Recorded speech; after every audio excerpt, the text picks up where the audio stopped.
You don't hate Mondays because you're lazy. You hate them because somewhere between the first job and this one, work stopped feeling like yours. It happened slowly. So slowly you almost missed it. You still show up. You still perform. You answer the emails, sit through the meetings, hit the numbers they ask for. From the outside, everything looks fine. But something has changed. You used to care, not just about the outcome, about the quality, about doing the thing well for its own sake. And now you do it to get it done. You used to leave work and leave it behind. Now it follows you home, not the tasks, but the weight of it. A low hum of wrongness that sits in your chest through dinner, through sleep, through the first quiet moment of every morning. And the worst part is that you can't explain it, because nothing is technically wrong. The job pays. The job is stable. People would tell you you're lucky, so you tell yourself the same thing. But the samurai knew something that modern life has forgotten. A warrior without a worthy cause does not simply struggle. He disappears from the inside. And they had a name for every stage of that disappearance. In the early 18th century, a samurai named Yamamoto Tsunetomo found himself in an impossible position. His lord, Mitsushige Nabeshima, had died. By every instinct Tsunetomo had been raised with, his life should have ended there. A samurai lived in service to his lord. When the lord was gone, the purpose was gone. And without purpose, what remained? But the shogunate had banned the practice of ritual suicide in service.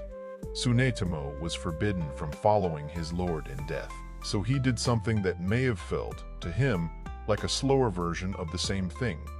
He shaved his head, took monk's vows, retreated to a hermitage in the mountains of Kyushu, and there, stripped of his sword, his rank, his role, his reason, he began to dictate the words that would become the Hagakure, one of the most studied texts on the samurai mind ever written. What drove him to create it was not wisdom, it was grief. The grief of a man who had spent his life in service to something real and then been left to serve nothing at all. He wrote, "The way of the samurai is found in death." But what he meant was simpler than it sounds. He meant that a man who is not living for something worth dying for is already, in some quiet way, dying, not dramatically, not all at once, slowly, day by day, task by task. Tsunetomo knew what it felt like to wake up and go through the motions of a life that had lost its center. And if he were alive today, sitting across from you, he would look at your life and ask one question: what are you actually living for? The samurai had a concept called Ikigai. It is often translated as reason for being, but that translation is too clean, too tidy. The truer meaning is closer to this, the thing that makes waking up feel like it matters. Ikigai is not your job title, it is not your salary, it is not what you produce. It is the feeling, specific, personal, irreplaceable, that the work you do is connected to something real inside you.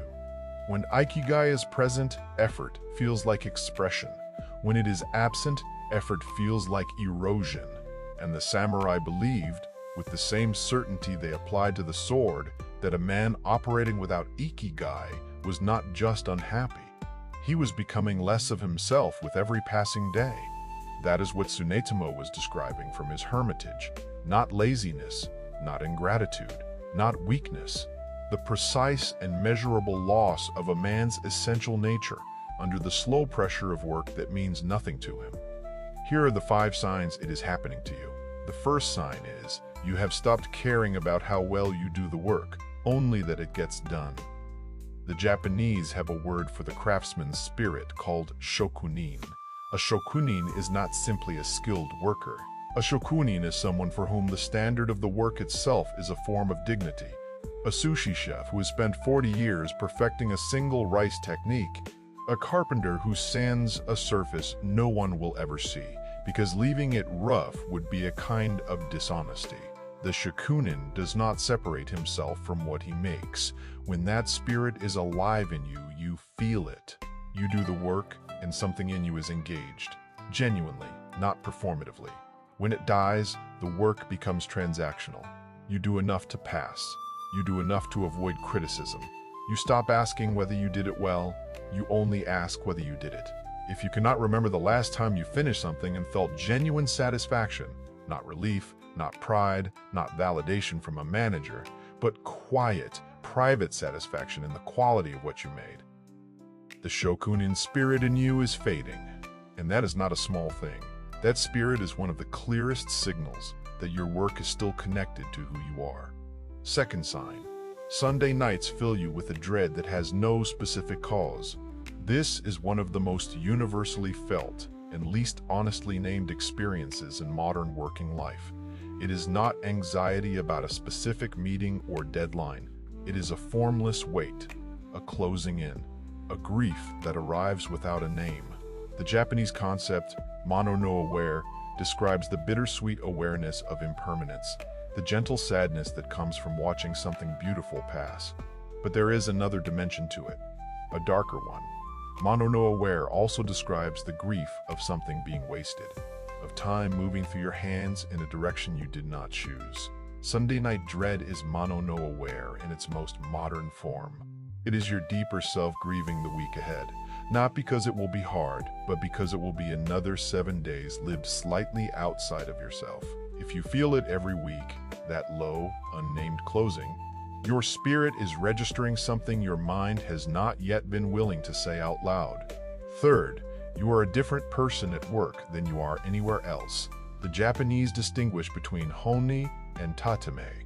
Honne is your true feeling, your actual desire, the unperformed version of you. Tatemae is the face you show in public, the role, the managed self. Both exist in every culture. In Japanese society, the tension between them is understood, even honored in certain contexts. There are situations where Tatemae serves a genuine social function, but when the gap between Honne and Tatemae becomes your entire working life, when you spend 8, 10, 12 hours a day performing a version of yourself that has nothing to do with who you actually are, something breaks. Not immediately, not dramatically, but you begin to feel it in small ways. You come home and you don't know how to be the real version of yourself anymore.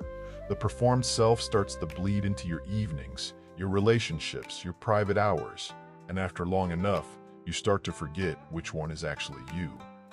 The samurai was trained to align his outer conduct with his inner nature, not to perform a self, but to refine and express a self. The gap between Honne and Tatemae was to be minimized, not widened. If your work requires you to be someone fundamentally different from who you are, day after day, year after year, that gap is costing you more than you know. The fourth sign is, small frustrations at work follow you home and feel much larger than they should. In Zanshin, the samurai's awareness that remains after action, there is a discipline. The warrior's attention is meant to stay present, alert, and available. Zanshin after combat is not rumination. It is a clean, settled readiness. But when the spirit is eroding, awareness becomes contamination. You carry the small irritations, the passive comment from a colleague, the pointless meeting, the request that wasted your afternoon, and you bring them home. They expand, they fill the evening, they turn into conversations about people your family has never met, problems that have no resolution, frustrations that circle without landing anywhere. This is not a time management problem. This is a signal that the work is occupying more of your inner life than it deserves, because it is draining resources it was never meant to touch. When work is meaningful, small frustrations stay small. They are the friction of something worth doing. When work is emptying you, every small friction becomes evidence of something you can't quite name, and you carry it with you because some part of you is trying to figure out what it means. The fifth and the last sign is you have stopped imagining a different future. This is the quietest sign and the most serious. The samurai concept of munen, literally no mind in a meditative sense, describes a state of pure presence, free from attachment to past or future. But there is a corrupted version of munen that is not liberation. It is resignation. It looks like peace from the outside.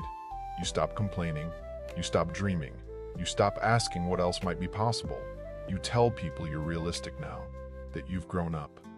But underneath it, something has simply given up. Tsunetomo did not retreat to his hermitage because he had achieved inner peace. He went because his world had been reduced to a size that could no longer contain who he was, and he had no map for what came next. If you have stopped picturing a different version of your working life, not because you are content, but because imagining it feels pointless, that is not maturity. That is a spirit that has been quiet for so long it has forgotten how to speak. I have sat in work that felt like this, not once, more than once. And the thing I remember most is not the bad days. It is the ordinary days, the ones where nothing was wrong and nothing was right, and I went home and could not tell you what I had actually done with myself. Tsunetomo wrote the Hagakure not because he had the answers. He wrote it because he needed to give his grief a form, because unnamed suffering has no edges, and suffering without edges consumes everything. What he was really writing about was not death. It was aliveness, the specific, irreplaceable quality of a life that is pointed at something real. If you recognized yourself in any of these 5 signs, you have not failed. You have noticed, and noticing is where everything begins. The samurai did not believe in dramatic reinvention. They believed in small, honest corrections, made daily, made deliberately, made from a place of clear seeing. You do not have to burn your life down today, but you do have to stop pretending the smoke isn't there. Which of these 5 signs hit closest to home for you? Leave it in the comments. I read every one. And if this reached something in you that needed reaching, share it with someone who might need to hear it too. Thank you for being here.